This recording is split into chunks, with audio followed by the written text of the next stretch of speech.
tip I want to share for you owners of about 1970 to 1980 Mercedes-Benzes with the 7.2 2.0, 7.2 2.1, and 7.2 2.2 transmissions. This is a 0.0, this is in a V8. And a lot of owners do not know that there is an adjustment for reverse. If your reverse is taking a long time to engage or it's slipping when you're backing up a hill, you could possibly solve the problem by adjusting the reverse band. Now on these transmissions, the reverse was activated by a brake band on a drum. It's different from the later 7.2 2.3 transmissions. And this is the adjustment of the gap between the brake band and the drum. So what I'm going to do here is I'm going to check this. I've already done the service, replaced the filter, cleaned the pan and everything. But before I hook this fill tube back up, I'm going to check the clearance and just readjust this reverse brake band. If you look closely here at the adjustment, you'll see there's a great big nut and then there's this threaded shaft. On this one, it's a 10mm hex. On some of them, it's just a slot for a big screwdriver. So you're going to need a 19mm. I have an offset. If you can't get in there, you may have to break it loose with a socket. But you just get in here and break the big nut loose. Most of the time these are on there really tight. You may have to give it a little tap with your hand to get it loose.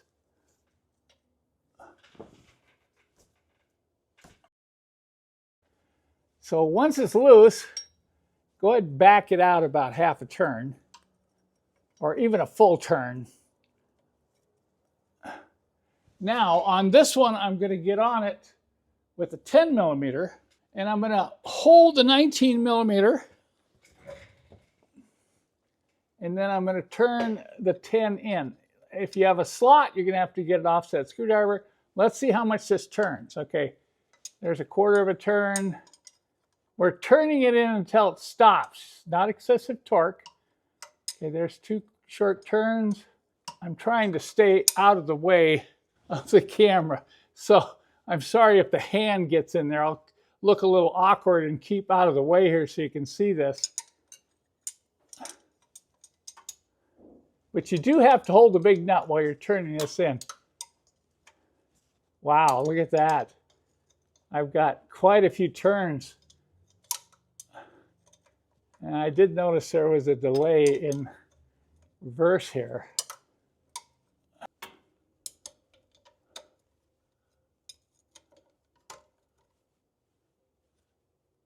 Okay, make sure it stays backed out on the big nut. It's going to want to move in if you're not careful.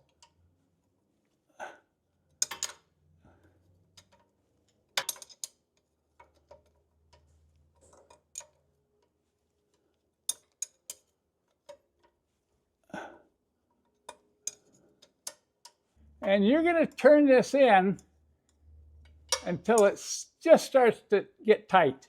You're not torquing it, and that's where it is clamping on to the drum. Okay, right there you can see I can move it freely and then it comes out and stops. Now, if you're wondering just how tight I'm talking about here, you can get your torque wrench out. That's not very much torque. So you can see I'm just bringing it down to where it's snug. Now what you have to do at this point is you have to back that threaded stud out to give the proper clearance between the drum and the brake band. You can't leave it like this or it's going to drag and wear. If it's too much, then it takes too long to have that band come in and clamp down on the drum. That's the delay in going into reverse. If it's really bad, it won't clamp hard enough and the transmission is going to slip. Particularly backing up a hill, that's a good indication this could need adjustment or your band could be shot, okay? Now what I like to do is take a short ratchet wrench with a 10mm socket, or if you have a slotted, you can get a screw head. This is going to allow me to see exactly 1.5 turns. Now, why 1.5 turns? That's what's specified. Now, there are some slight differences based on transmission. So if you want to get real technical, you can do some research online, find out how many turns your particular transmission requires when you do the reverse adjustment like this. But on this transmission, it's backing it out. That's counterclockwise, 1.5 turns. Now, just keep in mind your transmission's not going to blow up if you go 1 3/8 out. If you have an old transmission with a lot of mileage, you might want to only back it out 1 turn. But to keep track, it's not easy. You know, if I go from here to here, that's 1/4 of a turn. So I have to go 6/4 of a turn. If you notice, when I turned it in, I went a little bit more than that. So obviously, this did need adjustment. So let's go. Let's see if we can do this and get right on 1.5. Okay, it's got to be totally accurate. This is why I'm using a ratchet, okay? All the way here. Okay, there's 1. There's 2.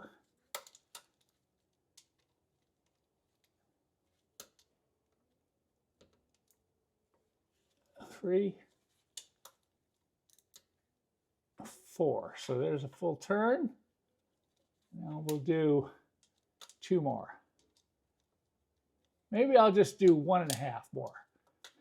Leave it a little bit snugger for this old transmission.